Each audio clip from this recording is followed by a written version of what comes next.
ты чувствуешь, он думает о тебе. Он чувствует, что что-то меняется внутри, между вами, в самой энергии. Он молчит, но сердце говорит громче, чем когда-либо.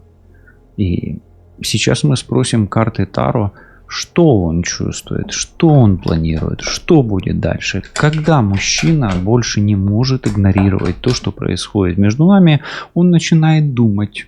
Карты Таро подскажут, что он решит, о чем он задумался, что он чувствует к тебе прямо сейчас. Настройтесь на себя, на свою ситуацию, на своего партнера, на своего мужчину, ну, может быть, на женщину. И постарайтесь, чтобы в ближайшие 30-40 минут вас никто не отвлекал.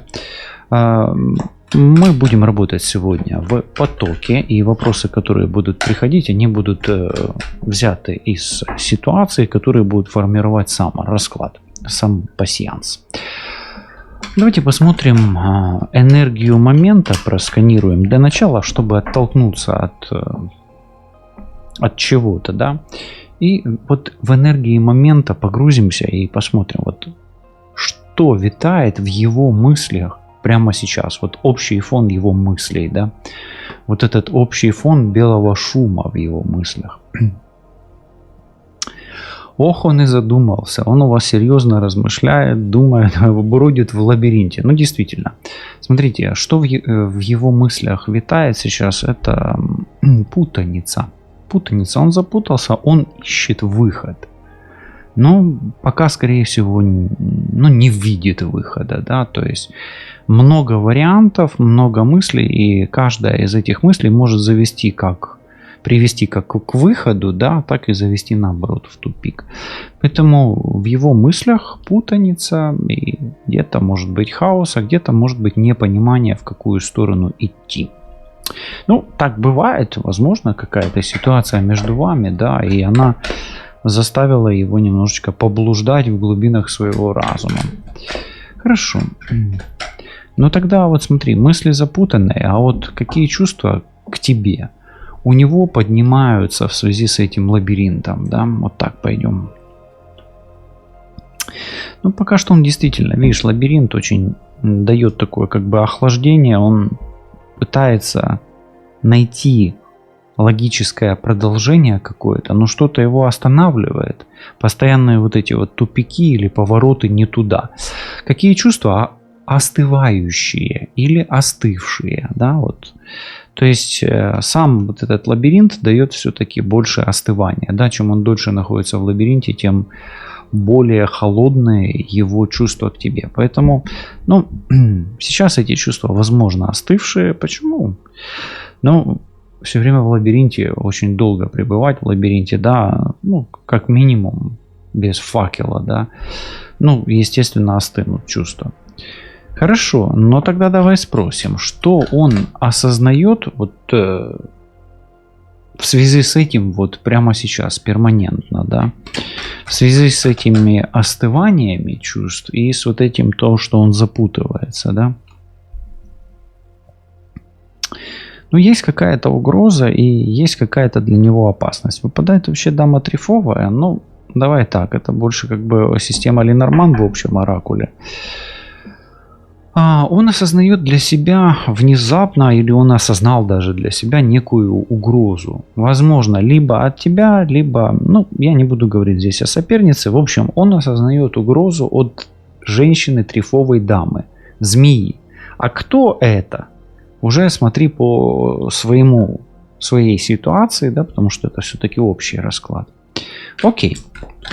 Хорошо, но еще он осознает, знаешь, вот змея, она часто о том, чтобы поменять кожу, да, и он еще пытается найти какое-то мудрое решение.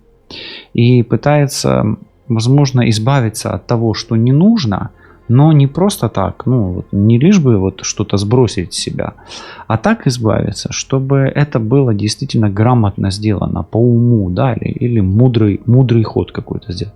То есть смотри, у меня такое ощущение, что он осознает еще не только опасность, но может быть он осознает опасность непродуманных решений. Вот это вот здесь может быть, потому что у него лабиринт — это много решений, а лед — это не торопиться. Поэтому он и не хочет торопиться, чтобы, может быть, не накосячить, не, ну, как говорится, не набокопорить, да. Хорошо. А давай тогда вот отсюда у меня какие вот события, может быть, слова вызвали в нем вот эту вот волну, да, вот этого вот сопротивления этой змеи, или волну вот этих мыслей, или волну остывания, да. Какие события, да? Ну то смотри, мост — это связь прошлого и с будущим. Что-то из прошлого. Пока что больше я ничего здесь не добавлю. И это было, ну, относительно недавно. То есть, какие события? Те, которые были недавно и в прошлом, естественно. То есть, это прошлые события в связи, возможно, с переходом, с переездом, с перемещением, с увольнением. Вот такое вот идет. Мост — это события в отношениях все равно в конечном итоге. Мосты — это отношения, мосты — это коммуникация, мосты — это связи. Но что-то это именно о прошлом больше. О прошлом и будущем, да. Может быть, у вас был разговор недавно, да, в прошлом был разговор на тему будущего. Да, вот, то есть это связь прошлого и будущего. Но хорошо. И вот эта волна, да, мост раскачался у вас, да, то есть у вас был какой-то легкий, ну, относительно легкий конфликт, качания моста. Да? Вот тогда давай спросим, вот что он думает о будущем, да, мост же это и прошлое, и будущее. Вот о будущем в связи с вами, да, вот, или о вашем будущем. Что он думает о будущем в связи, ну, давай так, в связи с тем, что между вами сейчас, вот в контексте того, что происходит сейчас, что он думает о будущем, вот как раз мост. Но он думает, что все пройдет, что все как-то наладится. Может быть, он думает, что ты наивная. И сам себя, может быть, где-то винит в наивности, потому что он запутался. Поэтому здесь вот такой вот немножко идет у меня винегрет, такое ощущение, да, что здесь есть винегрет в отношениях. Поэтому он думает, что все может быть еще хорошо. Ребенок — это очень классно. И это какая-то и неожиданность, и наивность. То есть он наивно полагает, что все наладится как-то в будущем. Но это на в моменте сейчас, в связи с тем, что у вас недавно произошла какая-то ситуация. Возможно, он как ребенок воспринимает ситуацию. Ну и смотри, если ты как ребенок воспринимаешь ситуацию, то он, естественно, это чувствует. И, ну, может быть, где-то не торопится делать какие-то... Не хочет, может быть, тебя напугать или не хочет сделать какую-то глупость. Окей. Хорошо. А тогда давай спросим. Если уж он так остывает, и если вдруг какие-то чувства у него остыли, тогда что он чувствует в тебе, сильно еще чувствует или остро чувствует? Да, вот лед. Мы проверим, какое чувство в нем, ну, вот общие чувства-то притупились, а что он остро чувствует? Но он чувствует в тебе силу, может быть, где-то авторитет и силу дикую, неуправляемую силу. Может быть, это где-то страсть, а может быть, просто это где-то твоя скрытая агрессия. Но пока что медведь не будет обещать чего-то прям такого сильно плохого, но насторожиться стоит. То есть он где-то чувствует твой потенциал и где-то, может быть, тебя чуть-чуть побаивается. Медведя, ну, змею можно бояться, да, а медведя нужно тоже побаиваться, да, потому что не каждый медведь несет в себе какую-то безопасность, да, или безопасен. Хорошо, то есть особенно остро он чувствует твой скрытый потенциал. Хорошо, но тогда какая эмоция в нем сильнее всего, вот тоже на данный момент? Давай смотри, чувства и эмоции проверим. Да нет у него там особой эмоции, он пытается где-то успокоиться. Может быть, ему, ну и может быть, его задевает бездействие твоя пассивность какая-то. И либо он не испытывает никаких эмоций, да, ну, старается, да, вот, безэмоционально, да, сконтролировать свои эмоции. Поэтому я бы сказал, скорее всего, что никакая эмоция или совсем мало эмоций и эмоция пассивности. Поэтому я думаю, что он более-менее спокоен. Но если его что-то и раздражает, то, скорее всего, или его бездействие, или твое бездействие. Тут уже смотри тоже по своей ситуации. Здесь женщина у нас такая как бы бездействующая, да. Ну, может, ему не очень нравится то, что ты бездействуешь. Окей.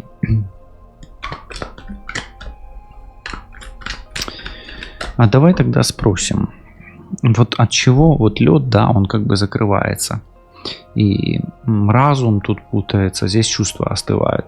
Что он не может признать себе, но важно было бы это признать. Влюбился он в тебя, сердце выпадает, то есть чувства он не признает, то есть он, в нем есть чувства, они как бы там проявляются, он путается в разуме, он чего-то боится, он где-то скандалит, он где-то наивный, он где-то чувствует твою силу, свою активность, твою активность. То есть вот в таких каких-то сердечных эмоциональных качелях присутствует. Ну, пока так. Окей, и это очень классная карта. Вот, она вот у нас как бы, ну, по сути, я уже не думаю, что нет смысла, уже 8 карт у нас фон, да, мы смотрим, я уже как бы обычно по 5, по 6, а тут прям пошел поток такой, да. Ну, давай, хорошо, давай его внутренний мир еще углубимся в его как бы внутренний мир, посмотрим, да, ну, вот с чем он конфликтует, да, вот в чем он боится признаться тебе. То есть вот страх, да, в чем он боится признаться тебе, раз уж рядом сердце. Ну, что-то идет бессмыслица какая-то и бесплодие. Знаешь, вот такой поток у меня идет сейчас. Что он какой-то бесполезный, что он то ли не уверен в тебе. Неуверенности. Он боится признаться в неуверенности. Все равно он не уверен и в тебе, и в себе.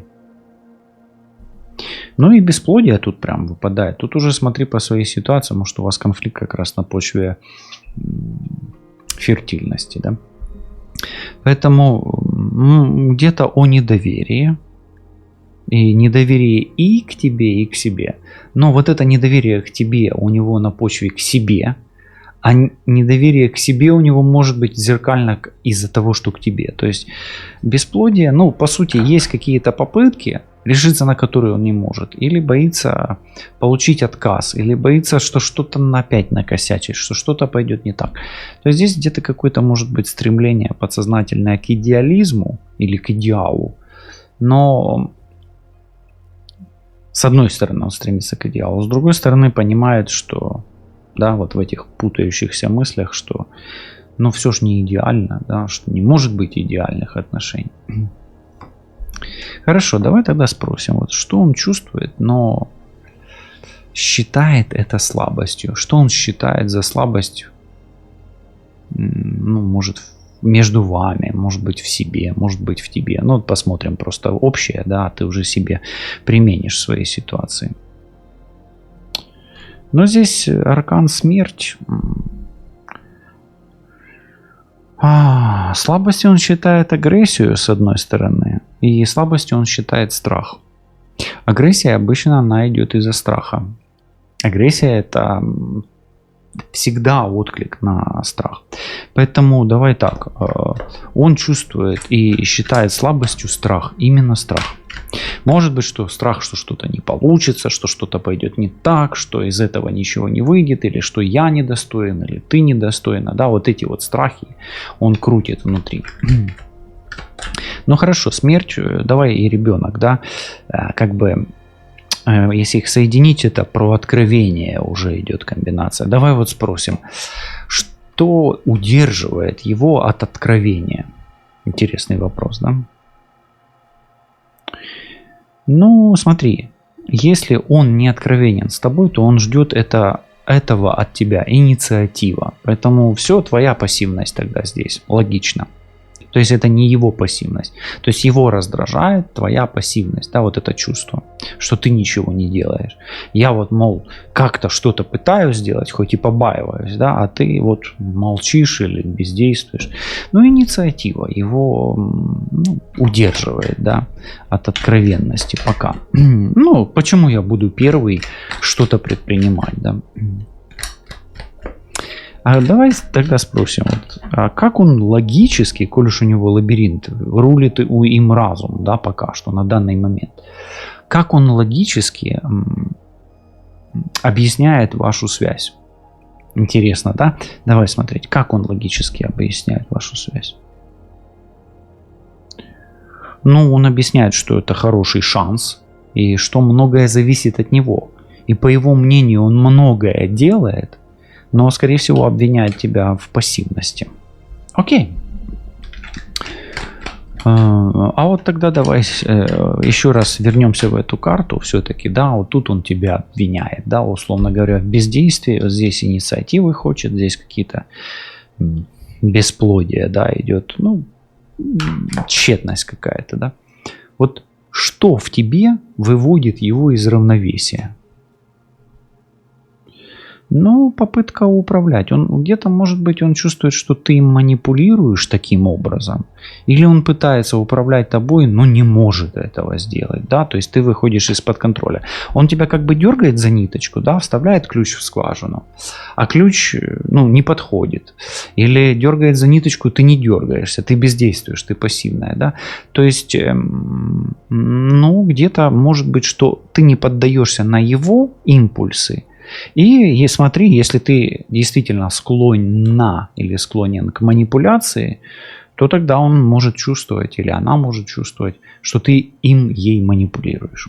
Окей. Хорошо. Почему он колеблется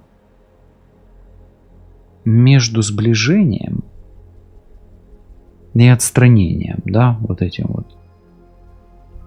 Почему он колеблется между сближением и отстранением? Ну, борется он с энергетиками, борется он со своим разумом, борется он с сущностями. То есть много «но» внутри него. И энергия, которая в нем сейчас доминирует, она то приближает его к тебе, то отдаляет. По сути, это в большей мере его проблемы внутренние сущности. Ну, я очень сомневаюсь, пока мы не делаем тут опять-таки каких-то диагностик, что это какой-то там подселенец или там какой-нибудь дух плохой, да, или его там, может, щось, як кажуть, пороблено. Нет, здесь, скорее всего, он колеблется между вот этим близостью и дальностью, внутренней проблемой, внутренним конфликтом. Ну, может он по своей сути, да, тип личности шизоид, да, к примеру, как вариант, да, закрытый в себе, на себя, там, со своими страхами, с детскими и так далее, да, вот такой момент. То, ну, это не шизофреник, нет, это шизоид, учи и смотри, то есть читай, да, понимай, да, то есть это тот человек, который боится открытого общества, да, ну, как бы не открытого, а открытых отношений, вот. Поэтому, ну, это допуск, это не диагноз, нет, это предположение. Поэтому здесь, ну, вот, давай так, внутренние его конфликты и есть причина того, что он то сближается, то отдаляется. И, скорее всего, ну да, у шизоидов так, кстати, и есть. У них отношения на расстоянии – это ок. Это безопасно зато, да. Чем ближе, тем страшнее. Но тут такое есть, кстати. Может быть, это твоя шизоидность. Еще раз, это не шизофрения. Читай, смотри, гугли, если интересно. Хорошо. Ну, тогда давай так. Коль уж мы копнули чуть-чуть прошлого, давай тогда спросим, какую роль играет в этом прошлое, да? Какую роль во всем этом играет его прошлое? Ну, смотри, здесь где-то это играет действительно роль, он боится потерять, вот, с одной стороны, расходы, да, боится проиграть, боится неуспеха и страхи. И ну, боится, может быть, вкладываться, потому что действительно может бояться того, что его когда-то, может быть, заставили вложиться, раскошелиться, может быть, обманули на деньги даже, да, вот так. Поэтому вот какую роль? Расходы. Он, может быть, вот он вложился, да, в отношения и теперь ждет вот дивиденды, обратную связь. То есть бескорыстие, но опять-таки вот, шизоид закрыт на себя, да, как говорится, и это тип личности, еще раз. И он, ну, как бы для себя, то есть во благо. Поэтому может быть, да, ключик и в расходах. Не с негативной точки зрения, просто как тип личности. Все, убираем этот тип личности здесь. Как вариант, просто человек боится, ну, боится проиграть сумму денег, да, в самом элементарном, но как бы больше это не о деньгах, а больше о том, что в прошлом он где-то хорошо вложился в отношения и в конечном итоге потерял, израсходовал, и сейчас думает, да не, лучше я как бы подумаю, да, а во что мне это может выйти, да, в конечном итоге. Хорошо, ну давай тогда спросим, вот что он не может отпустить, ну то, что вас объединяет, но оно вам мешает. То есть, что лишнее, за что он цепляется, что действительно вам не помогает, что он не может отпустить. Ну тут действительно есть что отпускать. Смотри, освобождение. Ну тут она такая карта абстрактная настолько, что у меня из потока идет только душу. Душу, да? Или легкость. То есть, смотри, у меня такое ощущение, что он тебя не может и себя не может отпустить из этих отношений, да, то есть две как бы родственные души. А с другой стороны, он взял что-то такое тяжелое, что если бы он это тяжелое убрал, он такую тяжесть на себе тянет, тогда бы вы превратились бы в две парящие души, две бабочки. Поэтому он не может измениться. Вот трансформация, освобождение. Здесь прям чистая трансформация души, перерождение уже, да. Ну и, может быть, не может отпустить какую-то обиду, какой-то болевой симптом, да. И набор симптомов уже синдром, да, может у него несколько симптомов, да, тогда уже это уже синдром. Но здесь больше, знаешь, синдром того, что он не может поменяться, не хочет поменяться, не готов поменяться, боится поменяться. Вот это вот изменение, перерождение. Но учитывая то, что здесь бабочки, а тут где-то смерть, а тут где-то ребенок, может боится чего-то связанного с детством, с ребенком, может быть боится повзрослеть, может быть не готов еще повзрослеть. Вот такое что-то идет. Это внутренняя трансформация. Поэтому он не может себе позволить быть новым, ну и где-то вы ему подыгрываете в этом, то есть ваша неготовность тут тоже может быть каким-то новым, другим действием в этих отношениях. И если бы они были, ну, может быть, было бы и неплохо. Ну, давайте еще покопаемся в его чувствах, посмотрим какие-нибудь признания, сомнения, колебания, еще глубже заглубимся, да, зануримся, кажуть. Deep down, да. Хорошо, вот что он чувствовал к тебе вот в прошлом, в самом начале?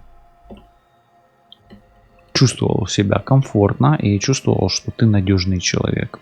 Чувствовал себя уверенно, то есть его самооценка была на месте. А к тебе чувствовал, что ты надежный партнер, партнерша.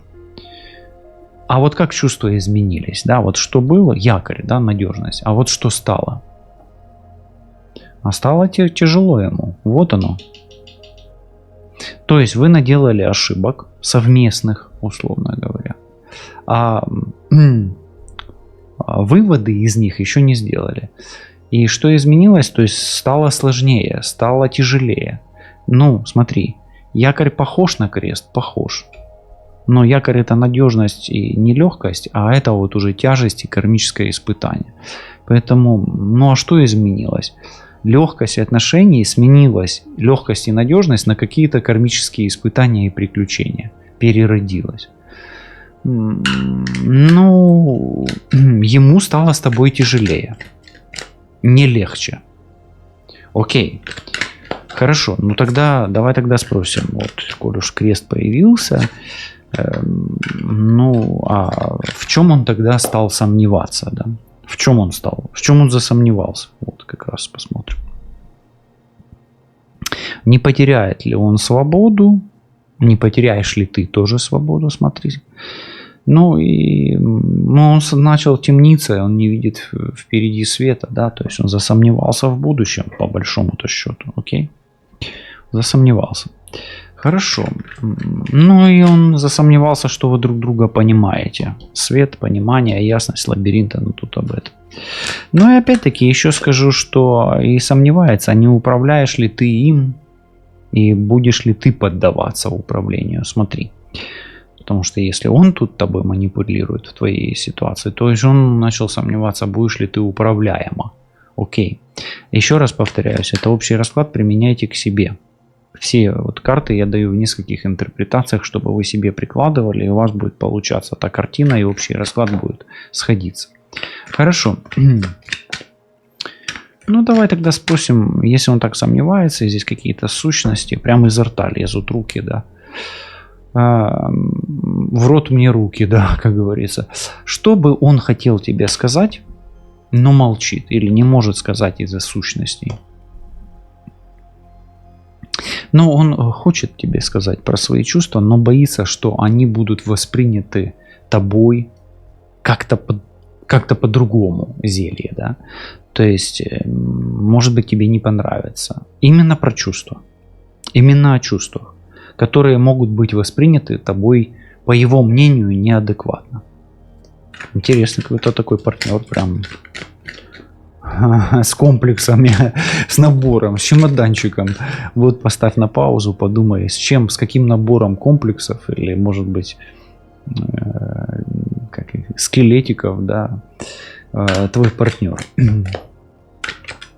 Хорошо, давай тогда просто спросим. Вот коль уж тут есть зелье, чаша, да, и он молчит о чувствах, вот что ты пробуждаешь в его душе?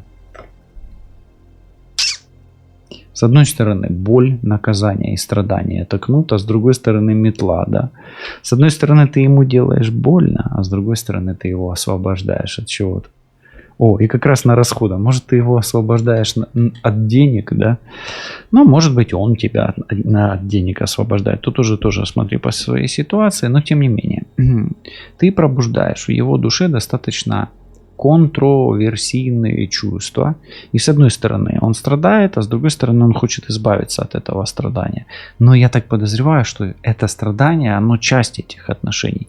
И на здесь и сейчас эта метла и этот кнут, он как наказание. Поэтому он вот по этой карте здесь как будто бы чувствует себя наказанным. Окей?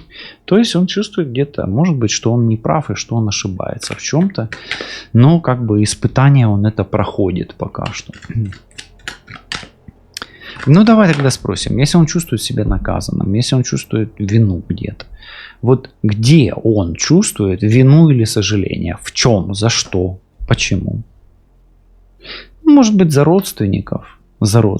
Может быть, своей надежности. Дерево это о надежности. Ну и может быть где-то в своих силах и возможностях. Это здоровье. Окей? Хорошо. Вот давай тогда перейдем немножко, да, вот как он думает, что ты к нему сейчас относишься. Как он думает о твоем отношении к нему. Но здесь такое радуга все-таки, да. Радуга это очень хорошая карта. Тем не менее, в радуге есть все цвета. То есть он думает, что ты ему относишься в целом позитивно, но по-разному. Ты можешь быть и холодной, ты можешь быть и страстной, ты можешь быть и сердечной, и рассудительной. То есть ты его воспринимаешь в целом адекватно. Но и хорошо, и плохо в том числе. То есть, он не думает, давай так, Вот как он думает, что ты к нему относишься? Он не думает, что что-то прям очень плохо. Ну, неплохо, в принципе, да, вот как-то так. Хорошо, а давай тогда вот здесь просто вот как бы, мне почему-то хочется поставить здесь такую как бы завершение, но не всего расклада, мы еще посмотрим. Просто вот спросим, какая сцена из ваших отношений живет в его памяти? Вот какой у него слайд, который он прям себе там в лабиринте прокручивает периодически, да? Почему я спрашиваю? Радуга — это что-то яркое, что-то как позитив, а крест — это контрастный такой не очень позитивный момент. И вот эти вот качели, где он то ближе, то дальше, да, ну вот что-то ж в памяти отпечаталось. Какая сцена из ваших отношений живет в его памяти? Где-то он вас увидел, особенно если, ну, вы как женщина гадаете, он в вас увидел ведьму, и он увидел вас там или с новой прической, или в новом прикиде, или с новым макияжем. Там, может быть, какая-то татуировка у вас появилась. Может быть, что-то вы его чем-то там или обворожили, или немножко испугали. Ну, ведьма — это не всегда там испугать, да. Но какая сцена из ваших отношений — это загадочная, таинственная сцена женской магии, которая связана с визуальным образом. Ну, это еще и о сексе, конечно же. Но это и визуальный образ, и чувственный образ, и образ именно вот связанный с женщиной. То есть это какая-то особенность вашей визуальной подачи и психоэмоциональной. Где-то он увидел в вас ведьму, да, вот слайд такой запечатлился ведьмы. Ну, а какой это был момент? Ну, вы можете подумать, вспомнить, поставить на паузу, написать в комментарии. И самый горячий образ, который впечатлился по вашему мнению, я обязательно прочитаю и поставлю вам сердечко. Окей, друзья, ну давайте тогда все-таки посмотрим вот больше о планах, да, вот каких-то импульсах его, да, может быть где-то на будущее, да, вот может быть где-то какие-то вот переплетения его сомнений с будущим. В общем, его планы и импульсы будущего, вот так вот сформулируем. Ну, вот чего он действительно хочет от вас двоих, вот так, от вас двоих. Да, он хочет просто, вот, ну, карма. Я не думаю, что он хочет отяготить эти отношения. Но он хочет, у меня такое ощущение, что он хочет, чтобы было легче. Он хочет, чтобы вам двоим было хорошо. Карма — это отработка. Это не всегда плохо и не всегда хорошо. Карма — это прохождение испытаний, прохождение причинно-следственных связей, да, или решение причинно-следственных связей. Ну, он хочет подсознательно, он тянется к кармическим отношениям и естественному ходу решения жизненных задач в совместных отношениях. Если вы с точки зрения смотрите на мужчину или на женщину как на врага, то, может быть, он хочет, чтобы месть и справедливость восторжествовала, если смотрите на врага. Если смотрите на друга, то он больше хотел бы, чтобы вы вместе смогли пройти все испытания. Крест ведь все-таки выпадает, и тут оно как раз все логично. Хорошо, вот какие действия он обдумывает прямо сейчас? Над чем он думает? Над семьей. Прямо семья, над детьми, над женой, о жене, о близких людях.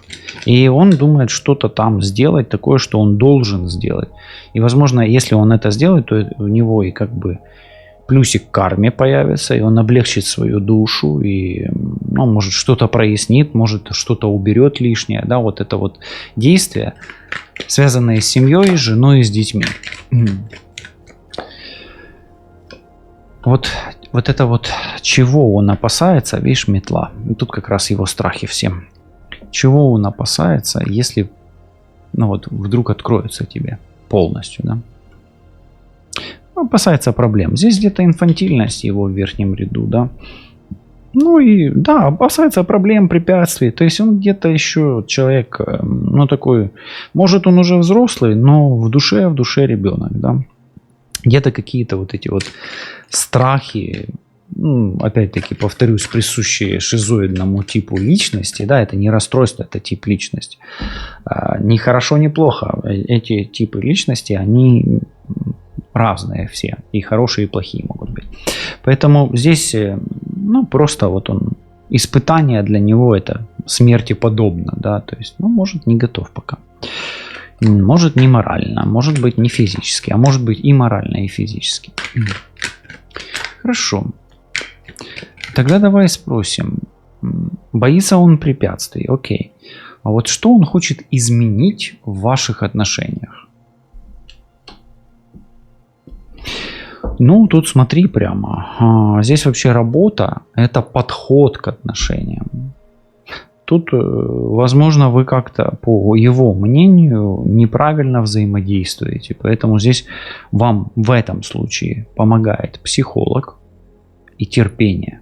Потому что карма, крест, психолог и терпение. То есть желание менять себя, желание меняться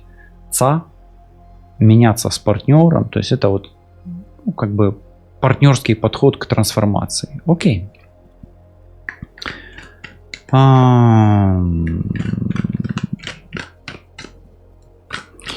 Хорошо.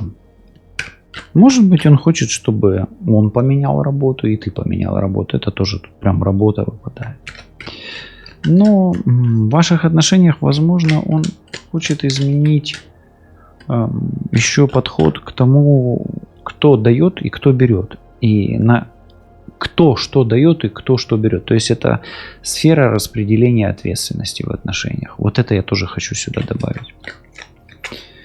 Вот давай, что его может подтолкнуть на решительный шаг? Вот он как раз тут притормаживает, да, он везде притормаживает. Что его может подтолкнуть на решительный шаг? Ух ты, а тут выпадает прям сорока. Во-первых, это обсуждение всегда. Но здесь выпадает воровство, какие-то потери. Может быть, у него что-то нужно. Я не призываю вас красть что-то. Может быть, ему нужно что-то забрать у него, чтобы то, что у него забирают, подтолкнуло его, как-то меняться. Обычно забирают, что могут забрать? Да что угодно можно забрать у человека, чтобы он начал меняться, да. От вредной привычки до любимой вещи какой-то, да, или любимого занятия и так далее. То есть это, возможно, где-то что-то нужно.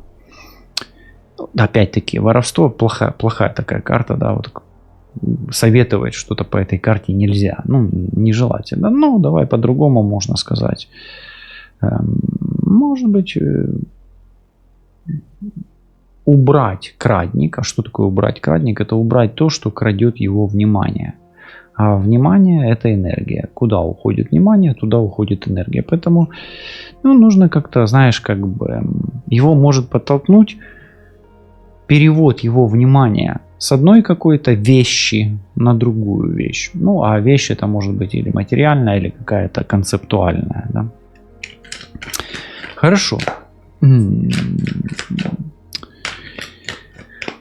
А сорока это еще обсуждение ситуации, вам нужно обсуждать. Да? То есть, если вы не молчите, то это уже хорошо. То есть, как сороки трещат, так и вам надо трещать между собой или с вашим мастером по налаживанию отношений. Вот если ты дашь первая или первый знак, что он будет делать, если ты первый подашь знак? Он будет давать тебе ответ взаимностью. То есть, если ты пойдешь на связь, то он ответит взаимным знаком. Да? То есть, кивнет головой. Ты подмигнешь, он подмигнет. Ты кивнешь, он кивнет. То есть, будут какие-то... То есть, это будет не лишним, и это как минимум святая вода, а она как очищение для ваших отношений. То есть, вот ему будет легче. То есть, что он будет делать? Ему станет легче. Может быть, он даже ничего не будет делать, но это уже облегчит ваши отношения. То есть подавай первый знак, или первым, или первой. Хорошо, а если ты отстранишься, не будешь подавать знак? Ну, это будет несправедливо. Как бы, а может быть, будешь винить себя. Ну, лучше подать знак. Подай. Да, вот так. Может быть, ты не используешь какой-то шанс. Может быть, он тебя не поймет. Вот. Может быть, он еще сильнее себя будет обвинять при этом. Или еще и сильнее себя и тебя. Окей? Хорошо. А вот что он чувствует, думая о тебе на расстоянии? Не, он, наверное, все-таки больше хочет, ну, может быть, с одной стороны, он хочет быть ближе, для него это может быть наказанием. Ну, а с другой стороны, он еще и может думать, что ты его наказываешь. Он такой сидит и думает на расстоянии: боже, как она со мной жестока. Почему так? Вот не знаю. Наказание выпадает. Ну, смотри, на расстоянии ему тебя не хватает, и, ну, возможно, сейчас он считает, что ты жестоко его наказала или наказал, смотря с какой позиции вы смотрите. Ну, давайте немножечко на вашу судьбу посмотрим, такую больше уже так как бы подытожим то, что есть. Вот, что решит за вас судьба, если все останется как есть? Вот ничего не будете менять, например. Судьба говорит: не дергайся, дыши ровно, не волнуйся, и все будет хорошо. Тут дама пиковая и букет. То есть будешь спокойным, не будешь дергаться, все получится. Ну, смотри, карта неплохая, поэтому попробуйте ничего пока не менять, как вариант запасной, да? То есть не сильно вмешиваться в эту ситуацию. Хорошо. А вот что произойдет, если он вдруг внезапно объявится? Это хорошо или плохо? Это неплохо. И вы будете себя увереннее чувствовать. Друг с другом у вас будет почва под ногами. И, в принципе, это может стать фундаментом, земля, да, фундаментом будущим отношениям. Где-то снять какую-то вину, где-то что-то прояснить, от чего-то освободиться. То есть карты очень хорошо идут. Хорошо. А вот тогда давай так зайдем. А если он продолжит молчать, что случится? Тоже он может долго молчать, но благодаря этому все прояснится. Вот если он молчать будет долго, то все станет явным. То есть это ясность в конечном итоге. То есть если он продолжит молчать, то чем больше он будет молчать, тем яснее ты будешь понимать, что с ним все ясно. Вот слышишь, как интересно работает, да, вот эта комбинация. То есть звезда — это ясность, это перспектива. То есть если он замолчит и будет молчать, все, с ним все понятно. С ним все ясно. И чем дольше он молчит, тем все яснее. Хорошо. Тогда давай спросим, вот какая энергия ведет вас друг к другу? Энергия отношений, энергия чистоты, энергия окружения, энергия коллектива, светлая энергия, энергия счастья и радости. Прекрасно, отлично, мне нравится. И если тебе нравится, ставь на паузу, пиши. Да будет чиста наша энергия отношений, и да будет радость, и наш союз будет счастливым. Ключ, замок, язык. Амен. Ну и не забудь подписаться на канал. Хорошо. Давай тогда поворотик сделаем. Какой поворот возможен в ближайшие дни? Эту карту вы можете поставить на паузу и прочитать сами. Озвучивать ее я не буду. Я думаю, что, скорее всего, вам этот поворот может понравиться. Хорошо, а что скажет его сердце в момент истины? Может быть, в момент этого поворота? Он скажет: о, can't touch me, тралала. И он выдохнет. Ну, конечно, такой поворот. Поэтому ему станет легче, его сердце скажет: нарешті дочекався. Ну, станет легко, и будет такое просветление. Кстати, дыхание по методу Холла вам поможет. Хофа, по-моему. Да, не Холла, а Хофа. Хорошо. Что скажет его сердце в момент истины? Вот еще пришло. Ты нужна мне как воздух. Я без тебя не дышу Я без тебя, как без воздуха. Вот так. Хорошо, к какому выводу он придет вот в самый важный момент? К какому выводу он придет в важный момент? Ну, смотри, тут жадность — это прагматичность. С одной стороны, он не будет хотеть тебя терять, но будет должен понимать четко, чем он рискует. Ну, поскольку здесь все-таки вот это вот деньги там выпадали, да, помнишь, я говорил. То есть жадность, да. То есть либо он прозреет и станет щедрым человеком, либо просто осознает, насколько он готов вкладываться в эти отношения, насколько ты ценна для него или ты ценен для нее, и насколько он готов и не готов тебя терять. Больше не готов терять, но если не готов, то что он может и на что он готов ради этих отношений. Вот хорошая карта выпала здесь. Сама карта не очень хорошая, но жадность это здесь она вот имеет такие хорошие аспекты. Если не понято сразу, еще раз переслушай, на что он будет готов и к какому выводу он придет. Ну и Сакраменто, да. Какое послание несет тебе этот расклад? Воздержание. Смотри, воздержание — карта, говорящая о том, что есть некий затор, есть некое блуждание по лабиринту. Видишь, вот затор, лед и блуждание по лабиринту. Лед — это руна Иса, лабиринт — это руна Тивас больше. Вот это воздержание — это где-то перевернутый Тивас, перевернутая руна. Ну, вообще, как бы даже не перевернутая руна, а отсутствие руны Геба. Тебе нужно выдержать. Вот карты говорят выдержать. И вот прямо сейчас можешь на запястье нанести руну Совело, Соло. Соло — это энергия мужская, энергия солнечная. Она растопит лед. Она даст тебе импульс в руку, в правую. Это деяние Бога. И карты тебе говорят: потерпи, растает лед.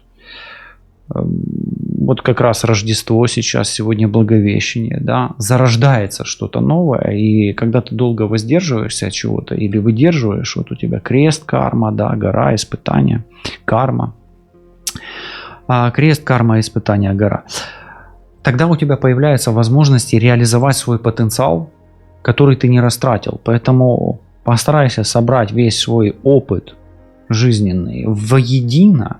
И придет момент, когда руна Совела растопит Ису и потечет вода. И эта вода будет творческим течением твоего взаимодействия, твоей души и души твоего партнера в твоих отношениях. И любое воздержание дает свои плоды. Даже иногда побеждая вот это вот бесплодие. Ну, вот такое вот завершение, и мира вам, вашему миру. Оставайтесь на связи, и очень скоро мы увидимся. Па-па.